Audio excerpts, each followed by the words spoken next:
Olá pessoal, boa noite. A gente está aqui começando mais uma live no portal Drauzio Varela. Para quem não me conhece, eu sou Mariana Varela, editora-chefe do portal. E hoje a gente vai falar de um tema muito importante. A gente tem feito essas lives às quintas-feiras, desde o início da pandemia no ano passado, para tratar de temas relacionados à pandemia e às vezes a gente abre para outros temas também. A gente tem recebido muitos relatos, não só aqui, mas a mídia tem relatado muitos casos de pessoas que contraem Covid-19 e relatam sintomas persistentes, né? Quer dizer, a pessoa fica doente, tem Covid e depois, mesmo depois, quando a pessoa já não está mais com Covid, com a infecção, ela continua apresentando alguns sintomas.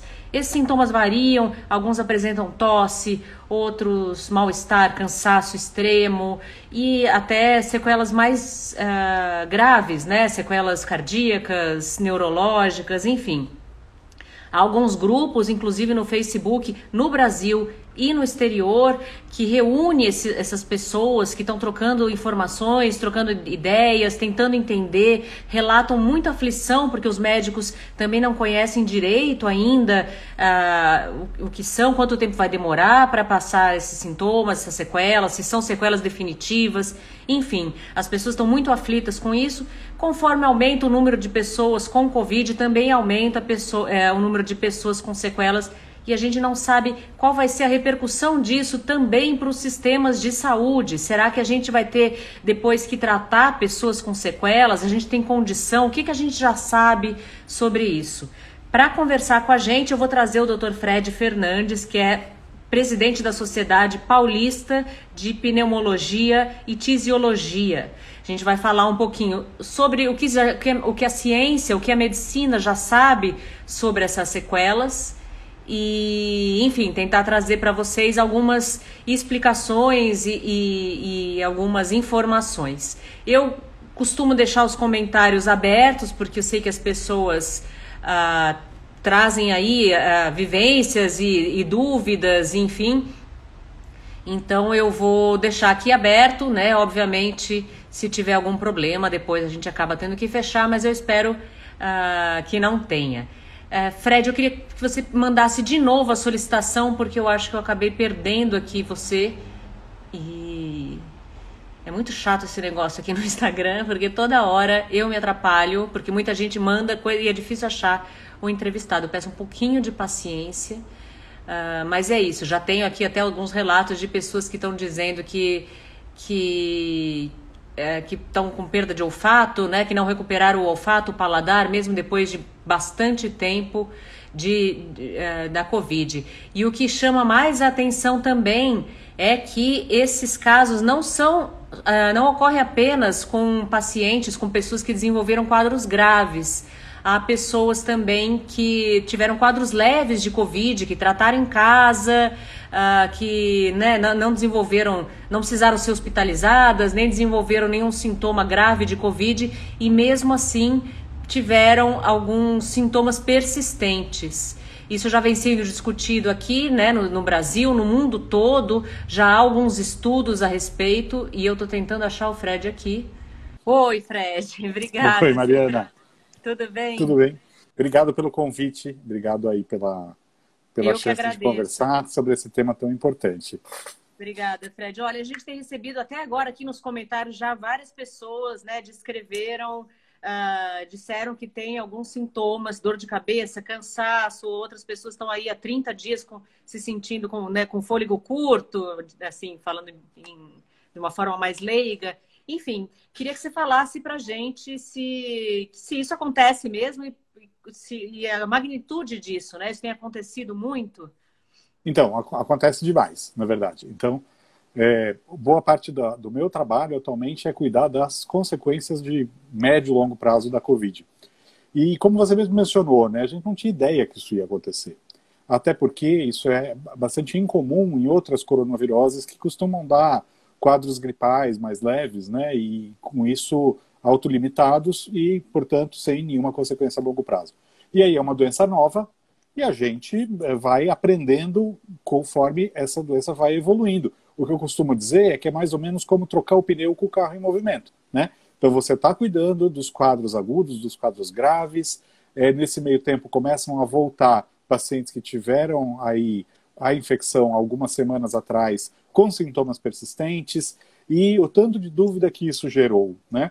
Então, o que eu imagino que a principal dificuldade de lidar com isso que a gente chama de Covid de longo prazo, ou na literatura está se cunhando esse termo do long Covid, em inglês, né? Que fazem com que o diagnóstico e o manejo tenha que ser bastante diferente, né? Então, a gente tem muita dificuldade de reduzir todo esse quadro a uma coisinha só, que é como a gente opera o raciocínio clínico. A nossa tendência é ser reducionista, buscar uma explicação, buscar uma doença, buscar uma manifestação. E o long Covid, infelizmente, ele não é isso, ele é uma série de coisas, e essas coisas que a gente pode identificar e depois tentar esmiuçar para poder oferecer um diagnóstico e um tratamento. O que eu posso dizer que me deixa aí um pouco mais tranquilo? Era uma preocupação, talvez mais, no início da pandemia, no primeiro semestre aí do ano passado, assim, poxa, por quanto tempo que o indivíduo que está infectado transmite? Será que essa pessoa que está com tosse, que está com falta de ar, que está com cansaço, será que ela está transmitindo? Ela é um perigo para as pessoas que estão convivendo com ela? E isso a gente pode dizer com tranquilidade que não. Então, a transmissão, ela é limitada na enorme maioria dos casos, tirando poucas exceções de quadros muito graves em terapia intensiva, e especialmente em pacientes que têm algum problema de imunidade, ela é limitada àqueles 10 a 14 dias após o início dos sintomas. Depois disso, eu posso continuar com algum sintoma residual, mas eu não estou transmitindo, o que me deixa aí bastante tranquilo, quer dizer, eu vou poder sair de um isolamento mais forçado. Então, quer dizer, mesmo a pessoa que ainda tem algum sintoma, depois de, sei lá, 20 dias, 30 dias, ela pelo menos não está transmitindo, não quer dizer que ela está com o vírus ativo ali, né? Exato. Mariana, eu estou ouvindo algumas pessoas, estou vendo algumas pessoas reclamar que o áudio está ruim. Você está me ouvindo bem? Aí eu estou te ouvindo bem, eu estou ouvindo bem. É que às perfeito. vezes dá umas travadas de instabilidade de internet mesmo, não tem jeito. Eu entendo. E Fred, a gente eu estou aqui no hospital, na verdade, é uma caverna que eu fico aqui, então eu dependo do Wi-Fi, às vezes dá uma instabilidade. Normal, isso acontece com a gente também. Me diz uma coisa, a gente já sabe quais são os sintomas mais frequentes, esses persistentes, esses que ficam mais tempo, quais são os mais comuns em quem tem esses quadros? Sim, é o que a gente tem acompanhado. Claro, né, a gente tem a experiência tanto pessoal de atendimento dos casos, quanto também de levantamentos, e esses levantamentos têm alguns estudos que foram na China, mas eles tiveram uma quantidade de casos um pouco menor, e os principais são estudos italianos e estudos ingleses, que acompanharam pacientes em diversos contextos, tanto do ponto de vista de pós-hospitalização, quanto pacientes que tiveram aí o PCR positivo e depois acompanharam aí durante 3, 4 meses para avaliar a persistência de sintomas. E o sintoma mais frequente é fadiga. Então não é exatamente uma falta de ar, é um cansaço. Um paciente meu, ele colocou, eu sinto como se eu tivesse jogado para escanteio, meio fora assim, do meu normal, uma sensação de peso no corpo, de dificuldade de fazer as atividades do dia a dia, sem necessariamente que isso se traduza como uma falta de ar. Esse é talvez o principal sintoma. E aí temos outros, né? Como tosse, que é frequente principalmente em quem teve manifestações pulmonares um pouquinho mais graves, mais exuberantes, manter uma tosse persistente. Sintomas neurológicos, por exemplo, como dores de cabeça, e o que muitas pessoas se queixando e apresentando mesmo em testes objetivos. Uma dificuldade cognitiva, no sentido de perder um pouco da agudez, né, da mente, e também por perda de memória ou dificuldade de fixação de memória, e fica meio distraído, meio fora do ar, e muito frequente, sintomas de depressão e ansiedade. E eu acho que isso tem todo um contexto. A pessoa que ficou hospitalizada, uma hospitalização por Covid não é uma coisa tranquila, você fica isolado, longe de seus familiares, com aquele medo na cabeça o tempo todo de, poxa, será que eu vou piorar, precisar de uma UTI eventualmente? Será que o Covid vai me pegar? Quer dizer, isso é para criar realmente um estresse pós-traumático que pode, a longo prazo, se traduzir aí em quadro de ansiedade e depressão. Isso tem sido muito comum também. Outra coisa que persiste aí durante um tempo, que é maior do que qualquer um gostaria, é a anosmia, que é a perda do olfato e paladar. Tem pessoas que ficam aí... O caso mais estranho que eu tive foi um indivíduo que teve 6 horas de perda de olfato. 6 horas. Ele ficou sem olfato 6 horas e melhorou. E essa foi a manifestação do Covid dele. Eu diria que ele teve muita sorte, né? Ele está bem e tudo. Mas tem pessoas que persistem.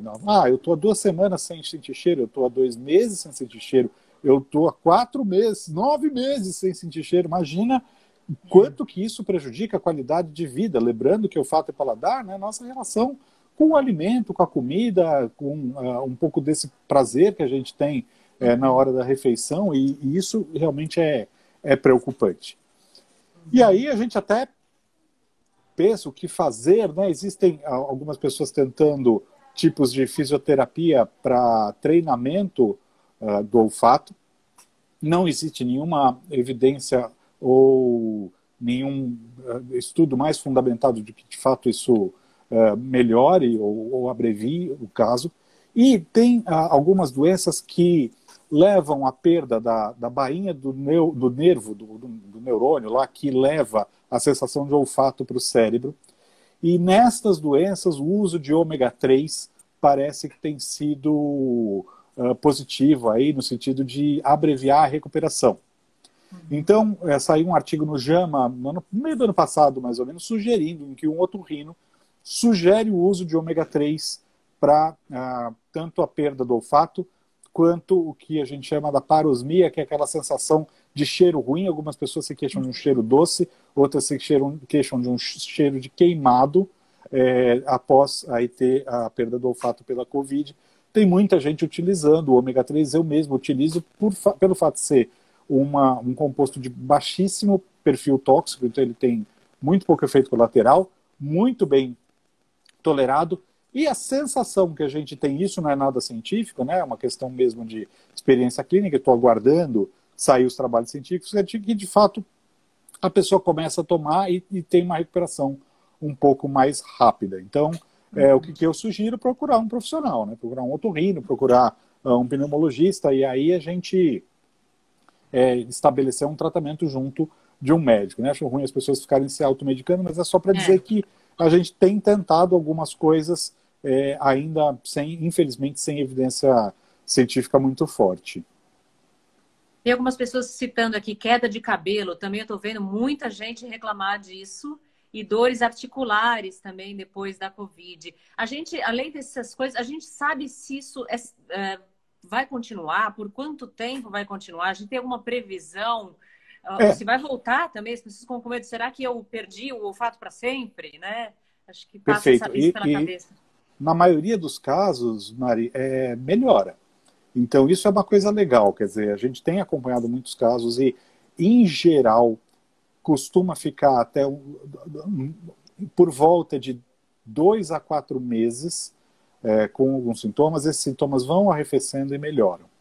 É incomum persistir mais do que isso, mas é claro, isso varia de pessoa para pessoa. Tem pessoas que, de fato, persistem um pouco mais. E tem algumas situações um pouco mais graves que, de fato, ficam persistentes por um tempo maior. Mas, em geral, a pessoa realmente fica aí durante 2 a 4 meses com sintoma e a partir disso melhor.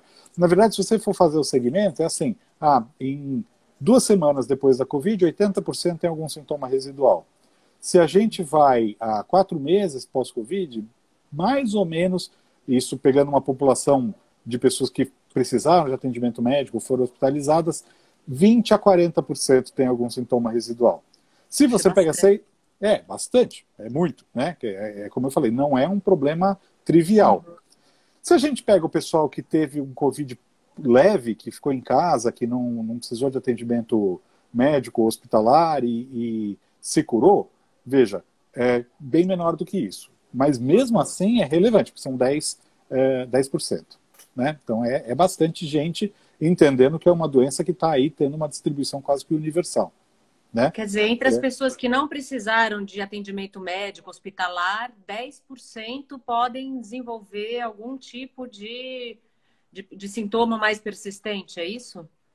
Isso, exatamente. É o que tem se relatado. Depois de meses, aí mais ou menos 10% continua com algum sintoma. Eu estou vendo aqui uma mensagem da Elo Souza. Perdi o olfato e paladar, estou com gosto e cheiro distorcido. Isso é muito frequente na recuperação da anosmia, que é a perda do olfato. As coisas começam a ter um gosto ou cheiro ruim. Ovo, ela relatou isso, muitos pacientes têm falado, o ovo começa a ter gosto de podre, não consigo mais comer ovo. E o perfume, desodorante, começa a ter um cheiro muito doce, muito irritativo, né? De novo, na minha experiência, isso é uma coisa que costuma melhorar.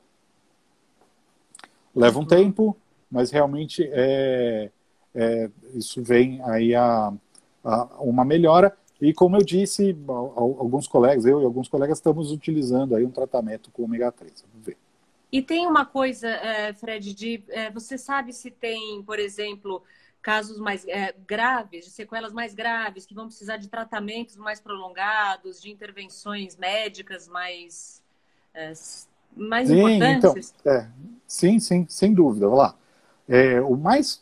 O mais grave, possivelmente, é a fibrose pós-Covid. Fibrose pós-Covid é um tecido cicatricial, uma cicatriz que se forma dentro do pulmão e vai dificultar aí o funcionamento do pulmão, mesmo para longo prazo. É uma situação que ocorre principalmente quando a pessoa foi entubada, quer dizer, precisou de ventilação mecânica por causa da Covid, e eu já vi também quadros graves, né, quadros em que houve um comprometimento pulmonar extenso, mas que a pessoa não precisou de intubação. Aí o pulmão é substituído por esse tecido cicatricial e inflamatório, que pode ter uma piora progressiva, né? E essa piora progressiva pode levar ele, inclusive, e leva aí vários pacientes, a precisar usar oxigênio em casa, mesmo depois da alta. Alguns pacientes têm até dificuldade de ter alta por conta da necessidade de ficar usando oxigênio o tempo todo, né? Tem se usado também alguns tratamentos para essa fibrose pós-Covid, principalmente o uso aí de medicações que são corticoides, né? Também com experiência apenas de série de casos. O que tem se visto é uma recuperação, pelo menos parcial, ou a pessoa sai da necessidade de oxigênio, ou precisa usar um fluxo menor de oxigênio, também num horizonte entre 2 e 4 meses. Outras complicações graves, né, já que estamos falando do pior agora, fenômenos de tromboembolia. Então a gente vê na pessoa que tem Covid, mesmo Covid leve, passa aí 2 semanas a 1 mês do final do quadro agudo e começa a ter falta de ar, começa a ter dor no tórax. Procure um serviço de atendimento médico, porque realmente existe um risco um pouco maior do que a população geral de desenvolver embolia de pulmão. E a embolia de pulmão, o sintoma é, novamente, o reaparecimento da falta de ar, às vezes a saturação do oxigênio baixa, pode dar dor no tórax, especialmente a expiração profunda, e isso a gente tem que avaliar, porque é uma doença que sim é potencialmente grave, 100% tratável e que merece atenção. Lá no início da pandemia, tinha um pessoal que inclusive advogava, poxa, todo mundo tem Covid, estamos vendo que está aumentando o risco de embolia, vamos dar anticoagulante para todo mundo. E aí a pessoa fica com anticoagulante. É uma ideia, né? Previne a embolia. Qual é o problema? Causa sangramentos, né? Então, é o tal da história pesar o risco-benefício. Hoje em dia, quem faz os consensos de anticoagulação, principalmente das sociedades americanas e sociedades europeias e internacionais, não recomendam anticoagulação na pessoa que não tem trombose pós-Covid, quer dizer, como uma profilaxia, né? Eles recomendam apenas se, de fato, eu faço o diagnóstico. A única coisa a gente precisa ficar atento, porque isso é um quadro relativamente comum.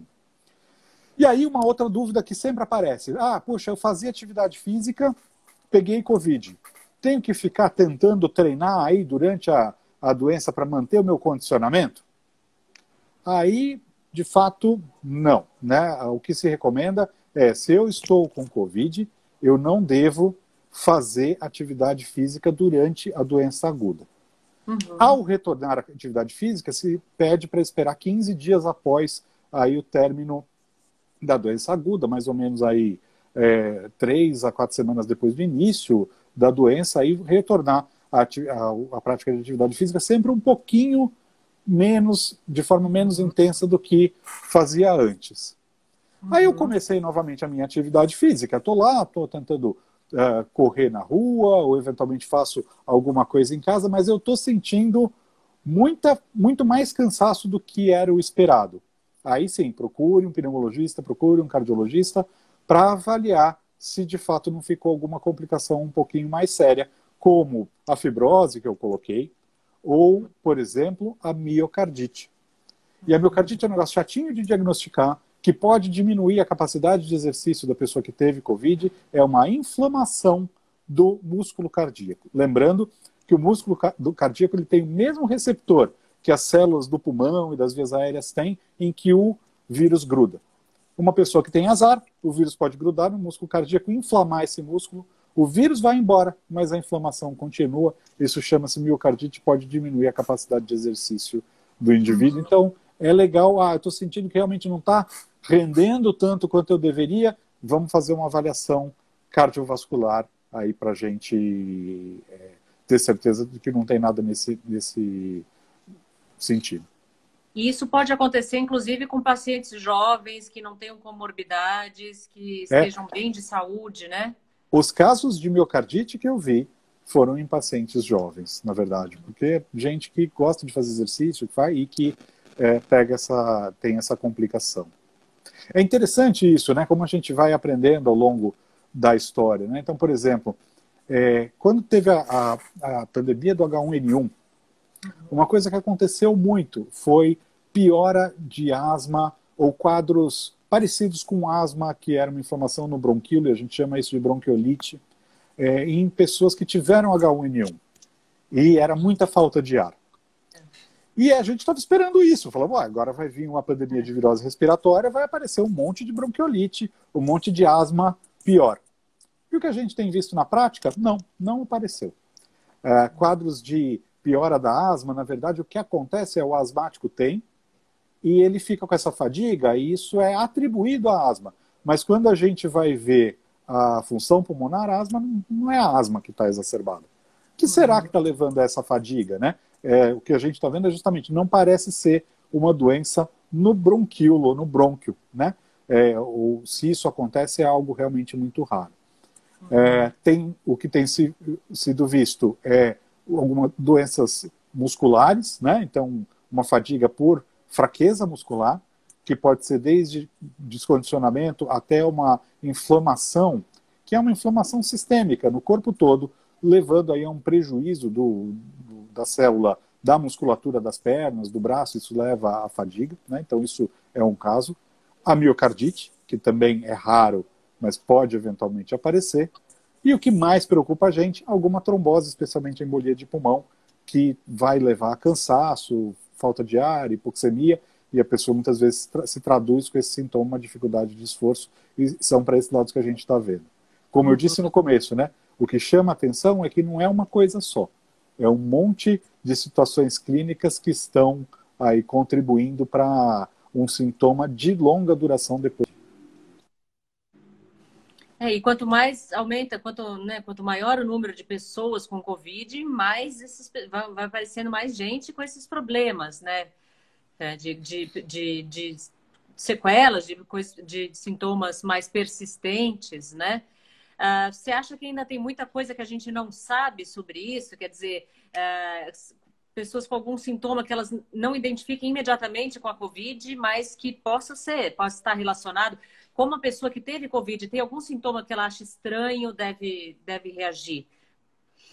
Eu acho que é muito importante ter aí alguma referência de profissional de saúde, médico, que possa acompanhar e avaliar. As coisas estão aparecendo. Por exemplo, existe uma hipótese de que a Covid pode alterar o funcionamento testicular, levando à redução de libido e à diminuição de fertilidade. Isso é verdade? Não, é uma hipótese. A gente vai ter que aguardar os estudos e aguardar o acompanhamento de mais médio e longo prazo. Se for, é algo terrível.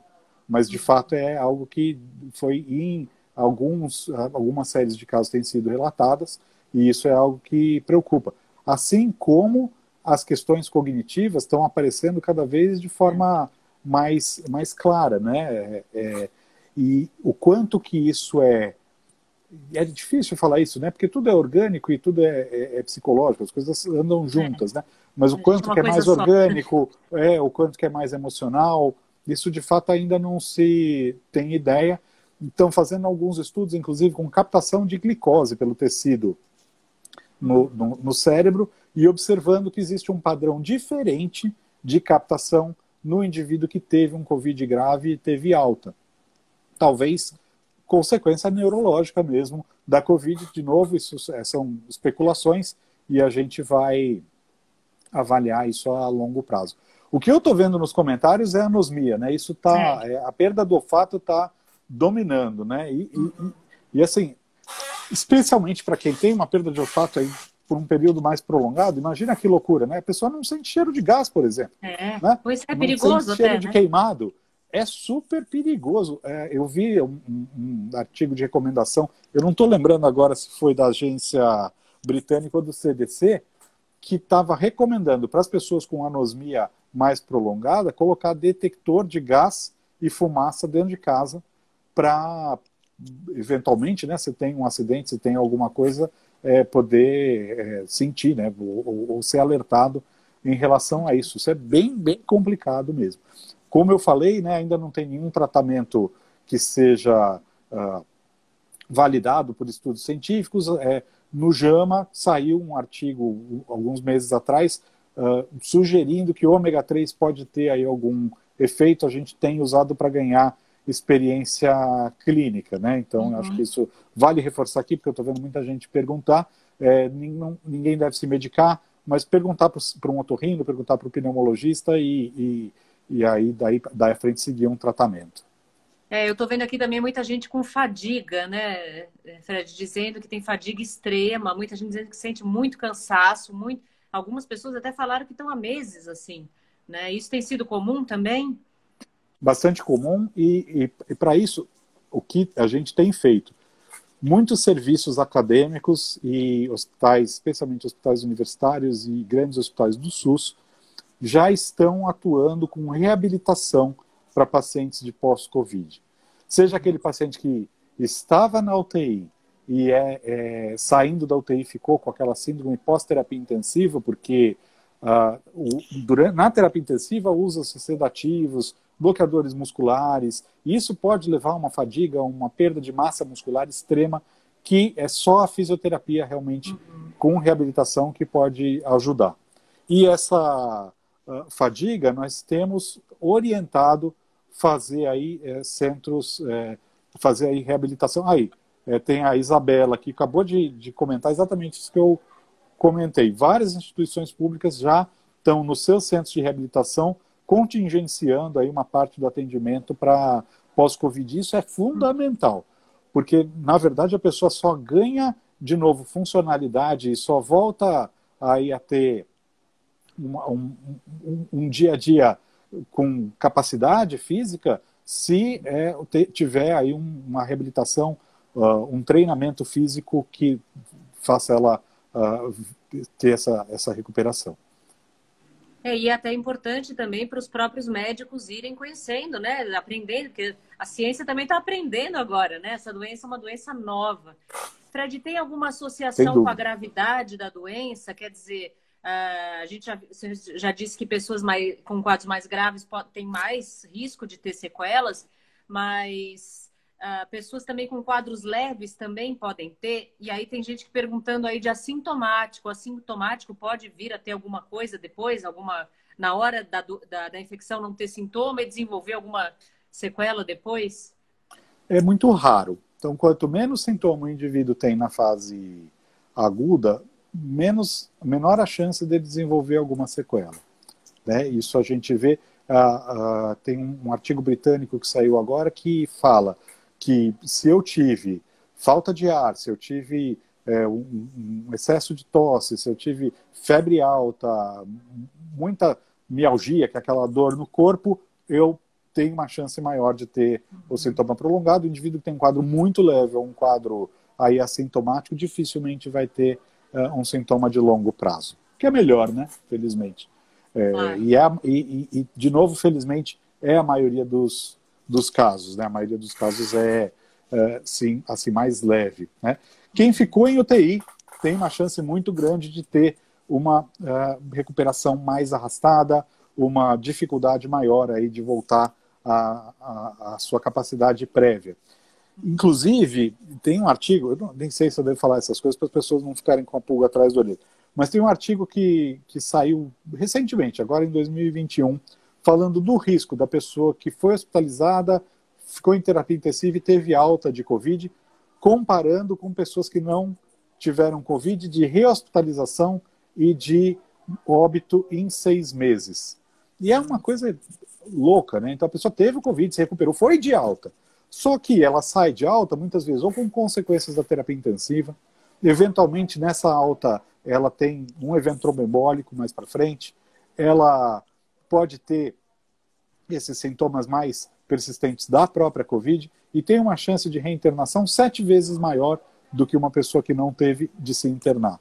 E uma chance de óbito 3,5 vezes maior, né? Então, é o que eu falo, não adianta, eu tive o Covid, eu fiquei internado, tive alta, que ótimo, agora vou me desligar desse problema. Não, é muito importante ter um segmento médico, um segmento multiprofissional, inclusive. Quem saiu de UTI, muitas vezes sai por conta da intubação prolongada, e muitos pacientes com Covid têm intubação prolongada, com dificuldade de coordenar a fala com a deglutição. E isso leva a aspirar comida. Então a pessoa está comendo e por uma dificuldade de coordenação da deglutição, ela aspira. E a comida vai para o pulmão. E aumenta inúmeras vezes a chance de ter uma pneumonia numa pessoa que já está debilitada porque acabou de sair da UTI por Covid, né? Então, muitas vezes existe aí uma necessidade de tratamento por fono, né? Fonoaudiologia, que vai reensinar a pessoa a engolir. Isso é uma coisa que se fala muito pouco, mas é muito frequente, né? E principalmente nos casos que saíram da UTI. Então já falamos da fisioterapia, já falamos da fono. Outra coisa importantíssima é o acompanhamento psicológico mesmo, né? Pelo estresse pós-traumático, pela ansiedade que vem depois, pela própria depressão. Veja, alguém perguntou aí um tempinho atrás, como eu faço para saber se o que eu estou tendo é falta de ar e se o que eu estou tendo é ansiedade? Dificílimo. Dificílimo. Quer dizer, por quê? Porque a ansiedade leva à falta de ar. Claro. Porque às vezes eu tenho uma falta de ar e que era uma coisa que não me incomodaria, um cansaçozinho, uma falta de ar que não me incomodaria num dia normal, mas como eu estou ansioso, eu amplifico esse sintoma muitas vezes e de fato eu sinto uma dificuldade muito grande, maior do que simplesmente o que o biológico explica, né? O que a gente observa muito, assim, é claro que isso não é uma coisa 100%, mas assim, um dos sintomas mais pronunciados dessa dificuldade respiratória pela ansiedade é uma sensação de que o ar não entra. Então eu tenho que puxar mais profundamente para o ar entrar. Isso está muito relacionado com a ansiedade. E outros sintomas da ansiedade, que na prática é um estado de adrenalina circulando, né, em que eu posso ter fasciculações, então muitas vezes aquela tremidinha do canto do olho, algumas tremidinhas nas pontas dos dedos, são as fasciculações pelo fato de eu estar ansioso e com a adrenalina circulando, né? E também falei das fasciculações, da dificuldade do ar entrar, né? E são esses sintomas que dão aí alguma dica de que talvez tenha um componente de ansiedade, mas é claro que a gente nunca descarta que também tem um componente cardíaco ou pulmonar. É necessária aí uma avaliação um pouco mais pormenorizada. A gente lembra também que a Covid, a gente está numa situação, né, Fred, que dá muito medo nas pessoas. Então, muita gente que pega a Covid tem medo de piorar, de agravar, e isso tudo aumenta a ansiedade, né?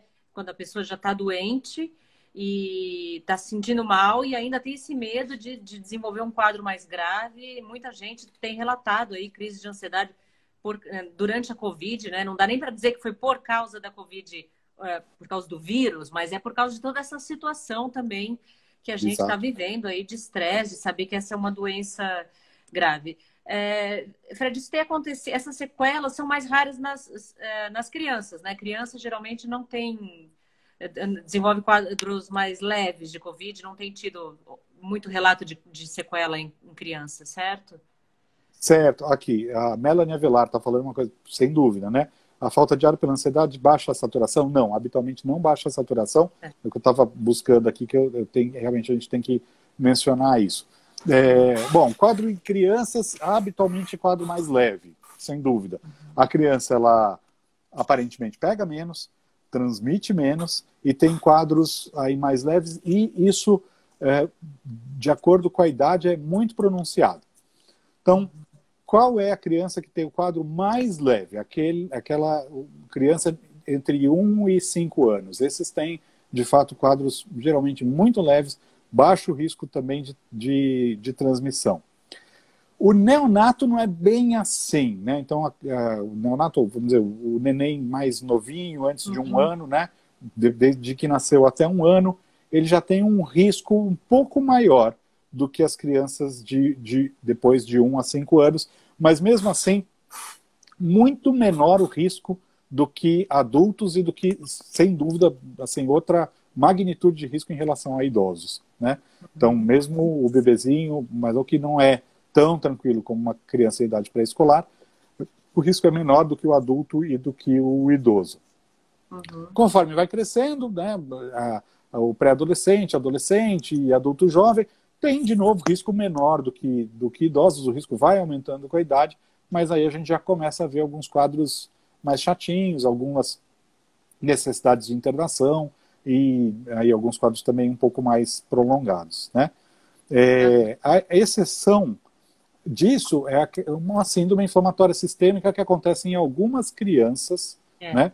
Que é raro, mas infelizmente extremamente preocupante, e crianças com comorbidades, especialmente crianças com doença renal, algumas doenças autoimunes e síndrome de Down, a gente vê quadros de maior gravidade. Então, é sempre para ter o cuidado de não desprezar, né? Quando uma criança começa a ter o sintoma, realmente ir atrás de um atendimento médico, ter um acompanhamento pediátrico adequado. Aí a colega aqui está perguntando, e o que explica a criança se comportar assim? Por que a criança tem uma gravidade menor? É uma ótima pergunta, na verdade, né? Vamos esperar aí que a gente consiga responder isso com certeza ao longo dos anos, conforme as pesquisas forem saindo. Mas uma coisa que é muito interessante é assim, o coronavírus, ele tem uma proteína que se chama proteína spike, que se liga numa enzima que está expressa em células do corpo todo, que é a ECA, ou ACE, né, em inglês. Então ele se liga nessa enzima, que é a ECA, que está envolvida aí em metabolismos de metabólitos que regulam pressão arterial. A expressão dessa enzima vai aumentando com a idade, ela é muito pequena. E isso, ó, e a Isabela sempre fala as coisas depois que eu falo. Então, estamos bem afinados aí, Isabela. As crianças têm uma expressão menor dessa ECA, dessa enzima, que é tão feio, né? E, portanto, o vírus ancora menos e o vírus tem uma capacidade de infectar, principalmente tecidos profundos, muito menor.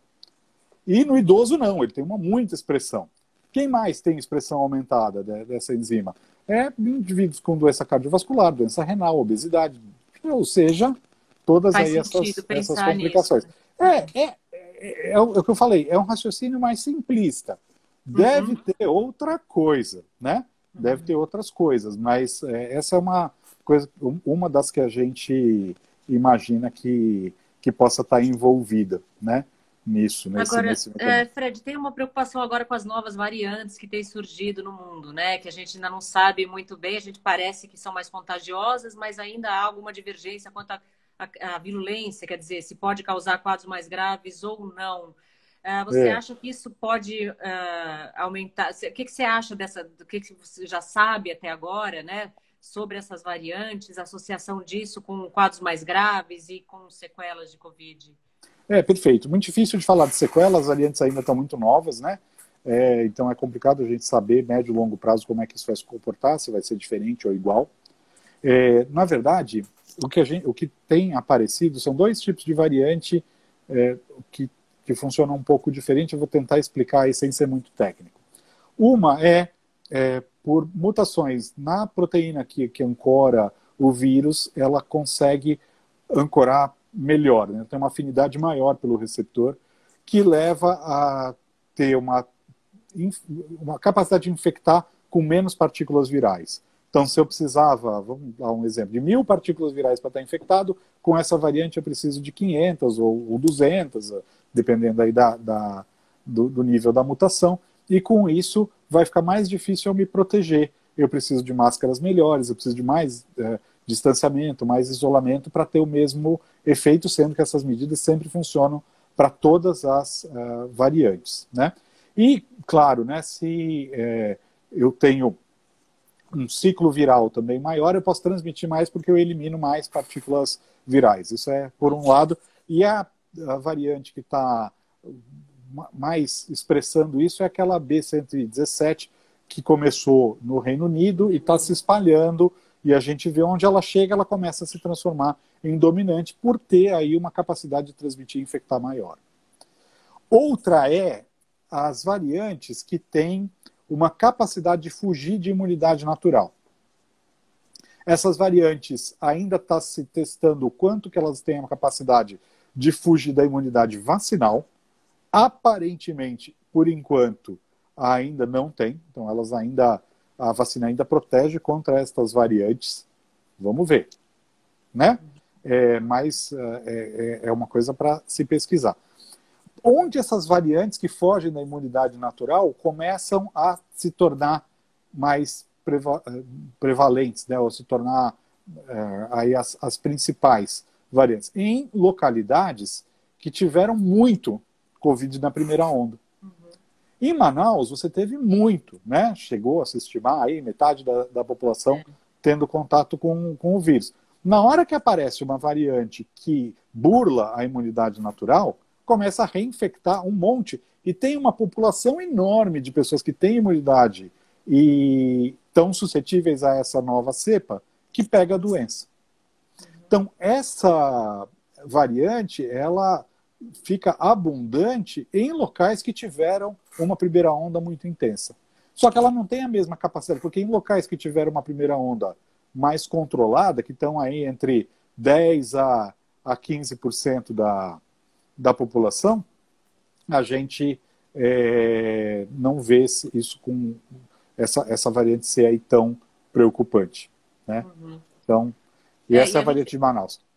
De Manaus, que já se espalhou, né? Quer dizer, a gente já achou, já há casos em outros estados também. A preocupação é que ela se espalhe pelo Brasil, né? Acho que todo mundo está com esse medo já que ela é mais transmissível, que ela acabe aumentando ainda mais o número de casos. Fred, outra discussão muito grande que tem é sobre tratamento de Covid, né? A gente já falou aqui algumas vezes, inclusive, sobre o tal tratamento precoce. E eu queria que você falasse um pouquinho disso. O que a gente sabe que funciona para tratar a Covid, se tem algo que pode funcionar. Aí eu puxo o gancho também para falar sobre um estudo recente que saiu, né? Com um corticoide, que é a budesonida, né? Que é usado para tratamento de asma, um corticoide inalatório, se não me engano. E que diminui o risco de hospitalização. Queria que você comentasse um pouquinho sobre isso. Ótimo, perfeito. Então é assim, vamos lá. No começo da pandemia, antes, por exemplo, da doença chegar aqui no Brasil, a gente estava se segurando para pensar assim, o que vai acontecer com os asmáticos, né? E extremamente preocupados porque, poxa, uma virose respiratória, a asma piora muito com virose respiratória, vai inundar os hospitais de asmáticos descompensados, mesmo quem tem uma Covid mais leve e tem asma e vai descompensar, e vai ser mais uma coisa que a gente vai ter em relação aí a Covid. E o tempo foi passando, os meses passando, e o que a gente não viu, esses asmáticos muito graves depois de pegar a Covid. Isso aí uma luz, né? Acendeu aí algo que para a gente se perguntar, mas por que os asmáticos não estão tendo tanto quadro de Covid grave quanto a gente está esperando? Uhum. E aí, um grupo europeu até publicou, mais ou menos aí em abril do ano passado, abril ou maio do ano passado, algumas possíveis caminhos de por que isso. Tem um pouco do fato de que as pessoas que têm asma alérgica têm menor expressão desse receptor ACE, então talvez estejam, de certa forma, protegidos, né? É claro que tem que continuar se cuidando, né? Não é para sair lambendo o corrimão porque tem asma e está mais protegido, mas parece que infecta menos, isso parece que é verdade. E uma outra hipótese que esse grupo fez foi que a medicação, que é o corticoide inalado, como aí no caso a budesonida, protegeria contra formas graves ou contra aí uma descompensação por conta do coronavírus.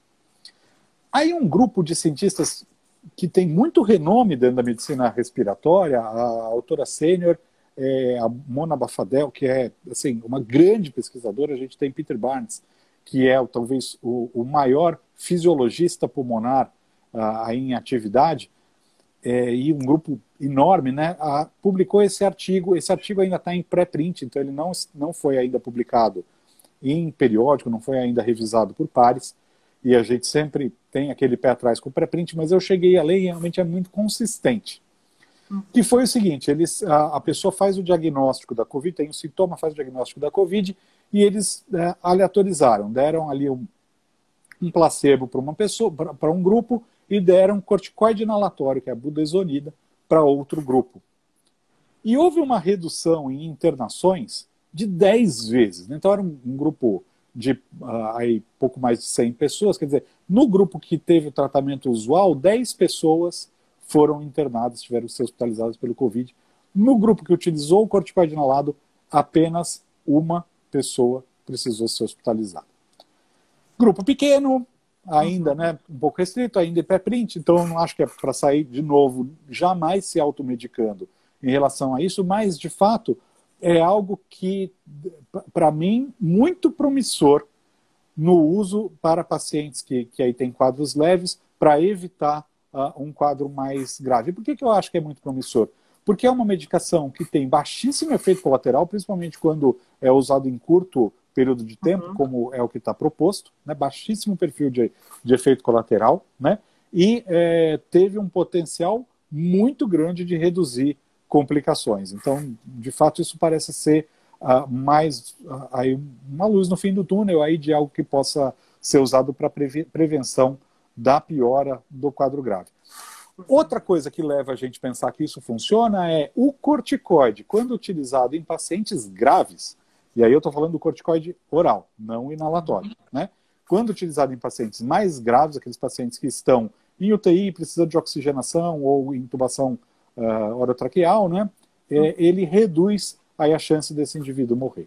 E é talvez a única medicação que provou de forma aí irretocável benefício em relação à mortalidade na Covid-19. Então a gente está imaginando que eu utilizar o corticoide inalatório numa fase um pouquinho anterior, eu vou também ter aí uma ação para prevenção desse quadro mais posterior. Mas e o corticoide sistêmico? Se eu utilizar cortisona numa fase precoce, funciona? Não, não funciona e não deve ser utilizado. Por quê? Porque aí já o perfil de efeito colateral é maior.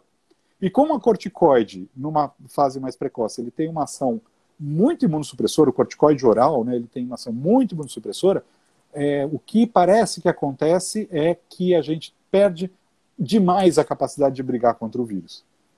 Já o corticoide inalatório não, ele não é imunossupressor, ele modula a inflamação dentro só do pulmão e da via aérea. Então parece que ele tem um efeito benéfico aí no pulmão de impedir progressão de doença, mas não diminui a capacidade do corpo de lutar contra a infecção. Então, de fato, isso aí apareceu e é bastante promissor.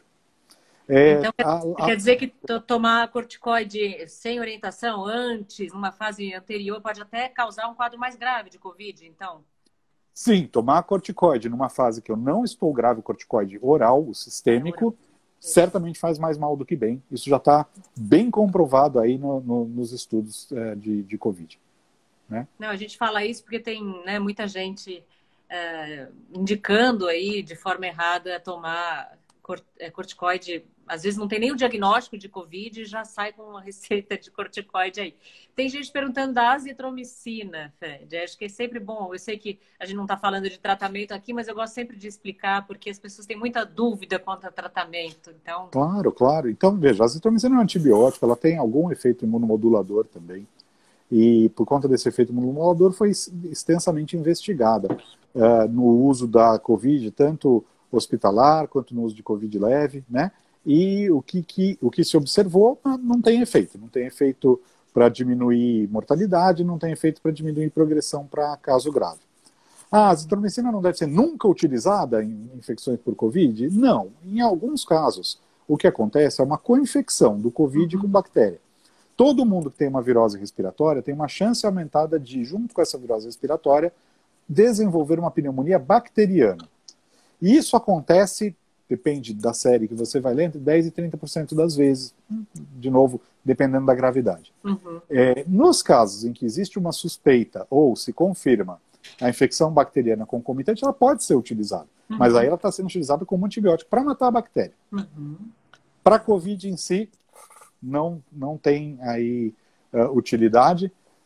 De novo, né, a combinação ela tem um potencial de arritmia.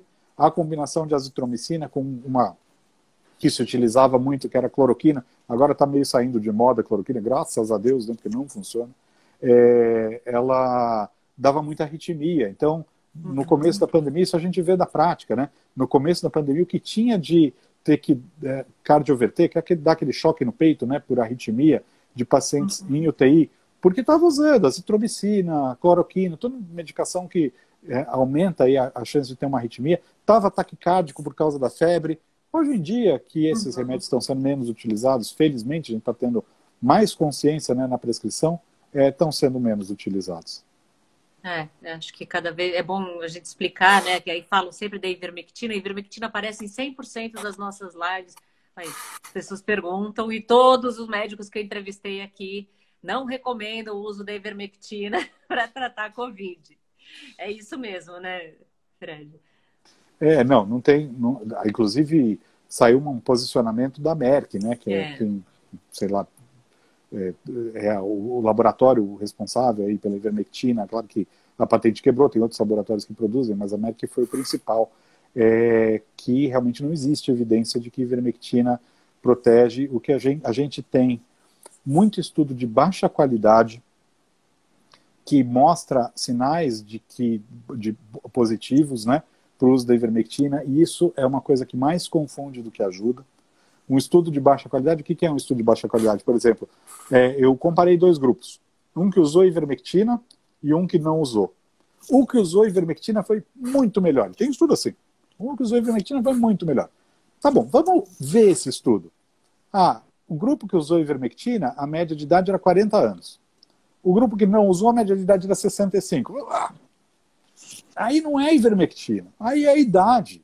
Claro. Só que sai o estudo, no título do estudo está: ivermectina é melhor do que tratamento usual para a progressão para doença grave. A pessoa lê o título, só fala: nossa, saiu o estudo. Mas não é, estudo de baixa qualidade não adianta.